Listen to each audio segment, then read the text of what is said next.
Yeah, hi. Just sort of a quick informal commentary on as a representative for liberal Judaism and also as one of the few trans and specifically trans masculine members of this project. So from a liberal Jewish perspective, it was a great honor for us to be part of this. It was our first project in collaboration with a university, let alone 3 universities, UK universities. So I think why this is important we can discuss maybe later. Community groups working together with academia, and I think it's majorly important to do that. But that's not what I want to talk about. I wanted to introduce a little bit liberal Judaism because some people might not be aware of also that there are different strands of Judaism, and I'm talking specifically about the UK here, and I'm not referring to the rest of the world. There are also obviously distinctions, but in the UK, the progressive movement, if you had it as almost like a political party, would be like the left wing of politics, and so are we with Judaism. So we are as the name says, progressive part, and liberal Judaism is also a charity which I work for, and we have been trailblazing all sorts of projects. We have been trailblazing also secular projects in terms of, we're very much into social justice causes, for example, living wage campaign and Refugees Welcome, lately the campaign. So we do a lot on that agenda, but also we've been trailblazing LGBTQI issues for much longer than most faith movements in the UK. For example, we're the first movement to actually have a same-sex commitment ceremony long before we actually went into discussion of having equal marriage and all that going on. And we've obviously been lobbying the equal marriage campaign on a political level, and we're successful to do so. So we've had quite a few marriages now in our synagogues. Yeah, so that's in terms of the movement we are. We have also a nice Pride flyer, which sort of flies the flag for inclusivity, egalitarian, and diverse communities.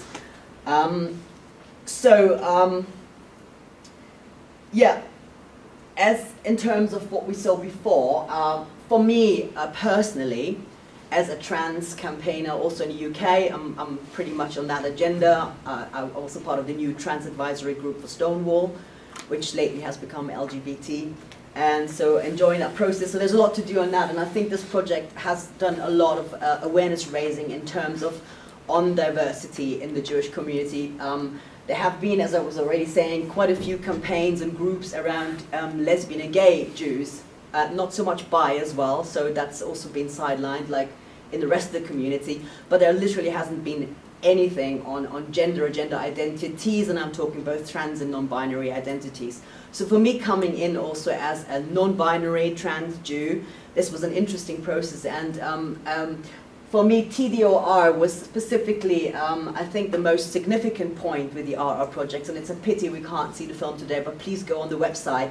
It was really, as also Margaret pointed out, the first time that we collaborated with Christians, with Muslims, and also pagans and other spiritual movements on that day in 2014, which is always 20th of November, for those of you who don't know this TDOR.